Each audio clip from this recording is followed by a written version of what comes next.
He was in a band that was called America's answer to Led Zeppelin, and it wasn't even the biggest band he'd be a part of. Coming up next, one of the greatest voices in rock history tells the story behind his biggest solo hit, a song that's become a catchphrase from the 80s, and came from getting tracked down by the police. When the song came to him, he was in a panic to get to a paper and a pen so that he could write down the song before he forgot it.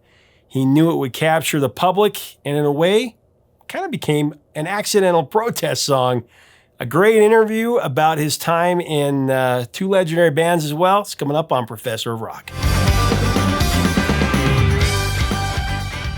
Hey, music junkies, Professor of Rock, always here to celebrate the greatest artists and the greatest songs of all time.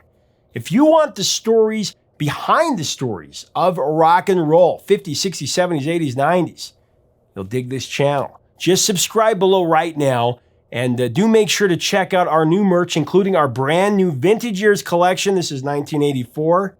This is where we have the big four of a classic year in music, caricatures of them, very cool. Check these out. Also, check us out on Patreon for even more content. Both of these things help us curate this channel to provide you with more interviews, more videos.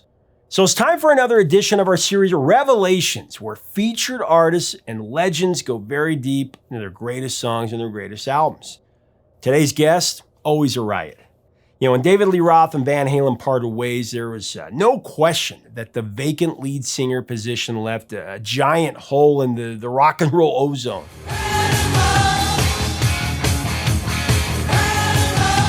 Diamond Dave was one of the driving forces behind Van Halen's rise to the top of the charts and the sold-out arenas. I mean, not many bands have been able to muster such a loss whenever their lead singer leaves. I mean, to that point, really, the only band that had kept their momentum after losing their frontman was AC/DC.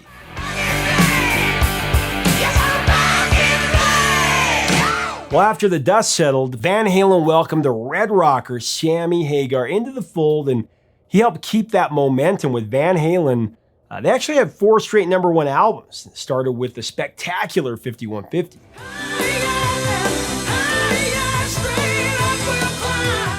I remember when Sammy Hagar joined Van Halen. I was like 9 or 10 years old.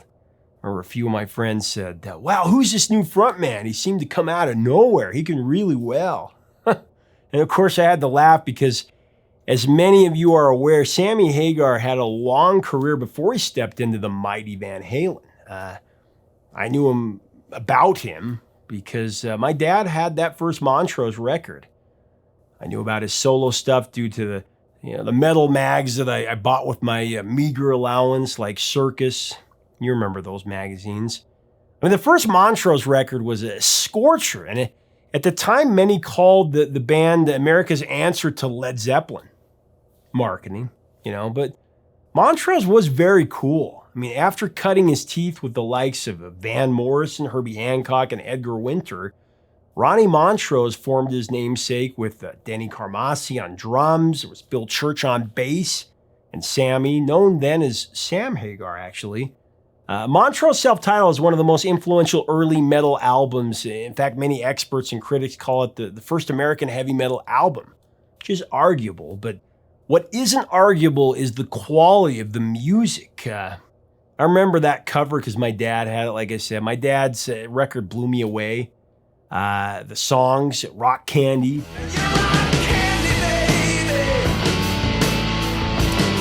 Bad Motor Scooter. Space Station number 5. Rock the Nation.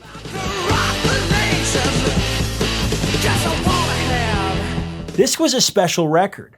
Well, up next, Sammy tells us about his days in Montrose, what motivated him to pick up a guitar and start singing in the first place, and about his biggest solo hit right before going with the Van Halen brothers. It's really a can't miss, like all of his interviews. Now, as we go into this interview, I do want to thank our sponsor, Zenni Eyewear, that helps to make this possible. The brand of glasses I'm wearing right now, I always wear. You really should go to Zenni.com, where you can design your own glasses and you can do a virtual try-in. This is where you can see how you look before you buy, And make sure to add blue blocks. I say that all the time, but they protect your eyes from digital blue light. It's been a game changer for me. You're going to be blown away as well at their amazing prices. Here's the story from the Red Rocker.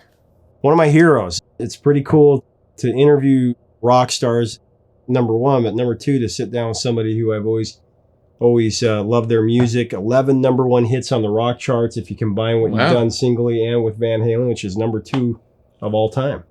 Wow. On the rock charts. And the voice heard round the world, one of my favorite voices of all time, Sammy Hagar. Thank you so much for sitting down with me. Cool. Yeah, man. Great Welcome to Hagar Land. I know. We're actually at your studio. Yeah. This is cool. Chickenfoot. We did our 2 records here, and I did I've done a few records here. And so the Red Rocker here. Let me ask you a question about the very, very beginning, because you've done so much in your career. What was it for you when you were growing up, whether it was a song that you heard, something you saw on TV, live show, whatever, a record that kicked open the door to your mind and made you want to pursue music? Do you remember a moment? Absolutely. First time I saw Elvis Presley on the Ed Sullivan Show, or it might have been Milton Berle's show, whatever show he was on first, his debut. You ain't nothing but a dog. And I was young. I mean, as a kid, 4 years old, but I had big sisters that were teenagers, and they were going nuts. And I'm watching this, and I'm going, that'd be a pretty cool thing to do. What if I could do that? I swear. The light went on, and I used to take a broomstick and, a broom, and my sister would go, they'd put on Hound Dog, and don't be cruel, man. I'd do 20 performances, man, for them. And they'd start combing my hair like Elvis. And so it got good to me. And then I didn't do anything about it until I heard the Stones.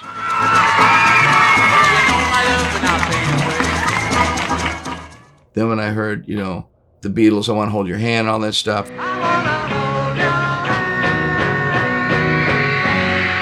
That was my high school. I was, chasing chicks, just getting hip to girls and all that. And so that provoked me. But then I started singing the Stones songs because a buddy of mine had a guitar. And we would do, early The Last Time and some of the songs by the Stones.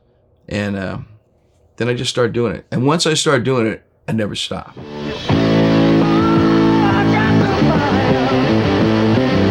I was so focused, I had my nose to the grindstone, man. I was just one-dimensional.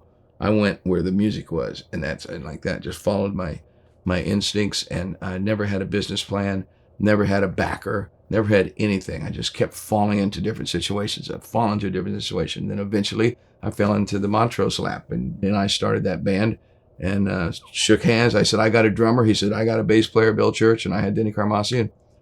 And next thing I know, I was making a record and going on tour and haven't stopped since. The future's in the skies above. Actually, I'm glad you went into Montrose because you were in a lot of different bands before that. I mean, all these different types of bands. Yeah, I mean, pretty much cover bands. But Montrose, tell me about that first time going out on tour. What was that like? Oh, man, I couldn't even sleep. We shared rooms. So Denny Carmassi and I had a room, and Bill Church and Ronnie had a room for a while. Then we got tired of each other and we started switching it up. But actually, the thought of staying in the cheapest hotel, the most flea bag, filthy place you could find, and every night doing a show, 7 nights a week, no days off.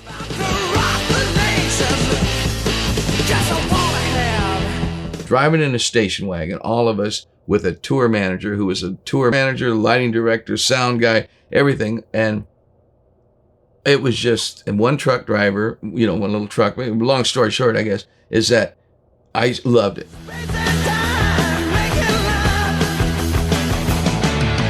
We were having a good time, but at the same time, it was some rough going.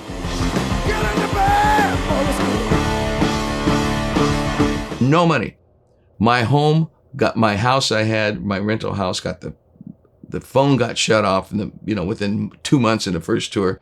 Couldn't pay the thing. We weren't making any money. We were getting $10 a day per diem. That's all we had to eat. And I was the happiest guy in the world. You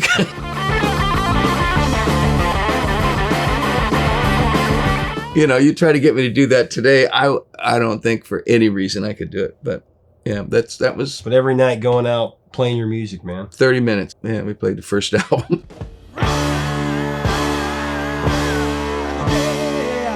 The album was actually probably a little bit longer than that, but we played it so fast. It was, what was it, 4 songs on each side? The old thing, you couldn't do more than 20 minutes or 15 minutes a side, otherwise you lost the low end. So we wanted it to be big and fat, so we just wrote 8 great songs. Probably if that first album, if we'd have tried to write 12 songs, it wouldn't have been as great a record.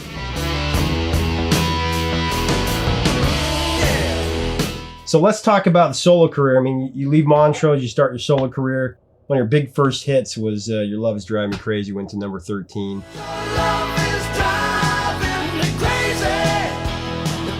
Tell me about going solo. What were you thinking? Well, I was thrown out of Montrose, so I didn't go solo. I would have. I'm a band guy. Solo artist stuff was given to me, and I inherited it somehow. It fell in my lap because when I left, when I was thrown out of Montrose, I made some demos that were for the second Montrose album, which was Silver Lights, and that made off the first album.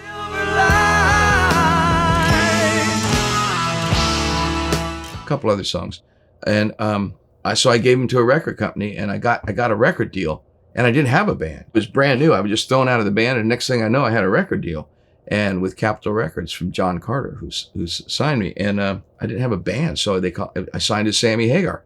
So then I started putting the bands together, and I was always losing members because I couldn't pay anybody, because I couldn't pay them any good wages. Doing some of these cover songs, sitting on the dock of the bay and things like that. On the dock of the bay, watching the time. Yeah, John Carter as a producer and a writer was a very top 40 oriented, and I came from FM. Yeah. Oh, Montrose didn't even release a single, and so I wanted to continue more like Montrose, and they were really pushing me to get a hit. And when my first album, I didn't really like that first album. It was way too eclectic. Had pop tunes and heavy metal tunes and space tunes and weirdo songs. Heavy metal, Cinderella, sudden death, now the thrill is gone. Blue sky, that's where flamingos fly. Yeah, I've never thought of myself or ever even wanted to be a pop artist. I never did. Top 40 didn't appeal to me. I liked the bands that had a freak top 40 hit. Like even the Stones. They were a hard edge band, and they had really a great song that was good enough to cross over.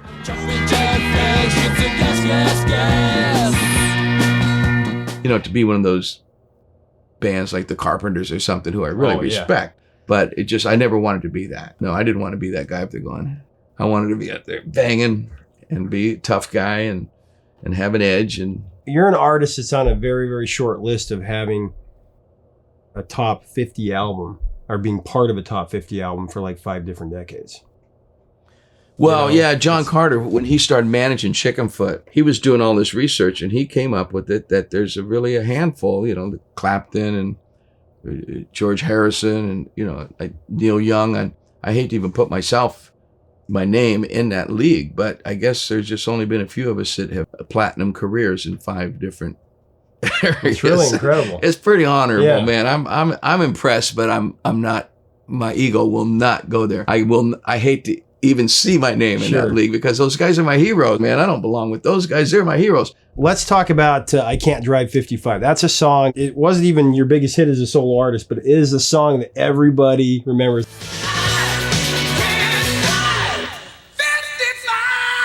And it was such a natural song. When I was coming back from my first big vacation, I'm rich and famous, 1983, right. So I take my family and I go to Africa. Did the whole tour of all of Africa and was there 6 weeks gone. Come home. I leave from Kenya to London, like 14-hour flight, change planes, get on the Concorde, which was really splurging. Make it to New York, change planes, all that traveling, 24 hours I've been traveling, 2:00 in the morning. I'm driving a rent-a-car to Albany, from Albany to Lake Placid. 4-lane highway, not a soul. I'm going about 62 miles an hour exactly. Cop pulls me. Well, what? I didn't even know while I was gone the speed limit changed. I'm sitting there. I was just so burnt. I was just exhausted. I just hand him my driver's license, hand him the rent-a-car stuff. He starts writing it up. And the guy said, how fast was it? 62. I said, I thought it was 65, And he's going, we give tickets around here for 62. Where have you been? I went, Africa. Yeah. I'd look over to my wife. I take the ticket, I hand it to her. I go, I can't drive 55.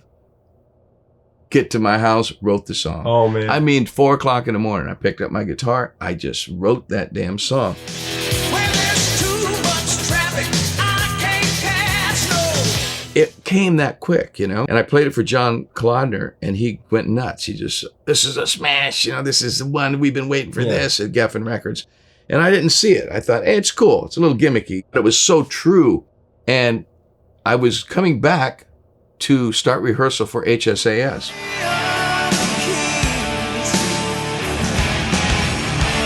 I played them everything that I'd written over there, all my lyrics, and Giza and Valley of the Kings and some of these other cool songs that made the album. And Neil said on 55, he went, man, that's you. Because I was going to give it to HSAS. He goes, man, that's just you, man. You keep that one. Not that he didn't like it. It's just that he saw that it was written. Like, in other words, because Neil and I co-wrote everything. So he didn't want to do a song that I had already written. And vice versa. I would have said the same thing to him. But anyway, it was just coincidence. Because if HSAS would have done it live, it may not have been as big a hit.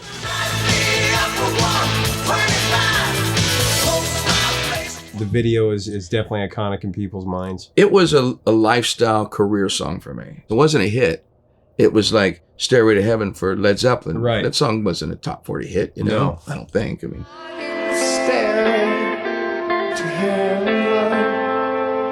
but it was a It was career never song. released as a single. Yeah, career song. So 55 was a career song for me. It just created my persona, a maniac.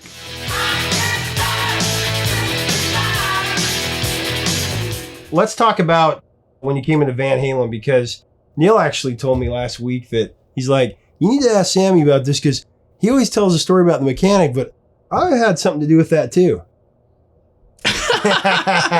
Okay, Neil.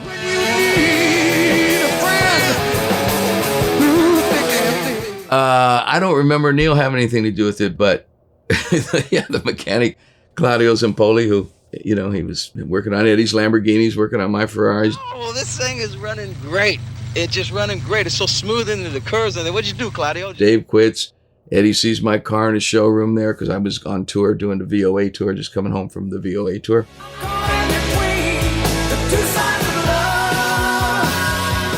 And my car was there, and who's that? That's Sammy. Claudio, you should get him in the band. That simple. Eddie said, do you have his phone number? He goes, yeah. Eddie called me from the shop. Neil got in there somewhere. Who knows? Neil might have run into Eddie somewhere and said, you should get Sammy. I had a little premonition I wrote about in my book, Red, about that I was sitting at dinner with my ex-wife, and the phone rings. It's Ted Templeman, and talking about making my next record. And he goes, wow, man, you hear David Lee Roth just quit Van Halen. I said, really? He quit? He goes, yeah. I'm going, wow. What an idiot. Yeah. And sat back down, and I said to my ex-wife, she's the only one that knows this, only one I said it to, but like I said, I talked about it in the book. I said, they're going to call me. Oh, wow. Because it just, when it was that fresh in my brain, I thought, well, they're not going to quit. This is Eddie Van Halen. He's just starting, And I said, and I think, who could they call? They're going to call me. I'm one of the three, me, Dio, or Ozzy.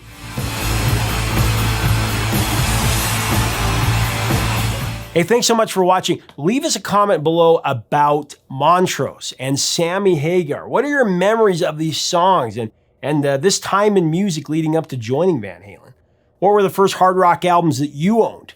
Let us know in the comments section below. Also, don't forget to check out our Vintage Years Collection merch, all dedicated to the greatest year in pop music, 1984, in my opinion. Now, if you like our content, we do invite you to be a full-time subscriber on this channel. You can do that below. And also check us out on Patreon. That helps us keep the music alive. Very important. Until next time, 3 chords and the truth, my friends. Stay safe out there.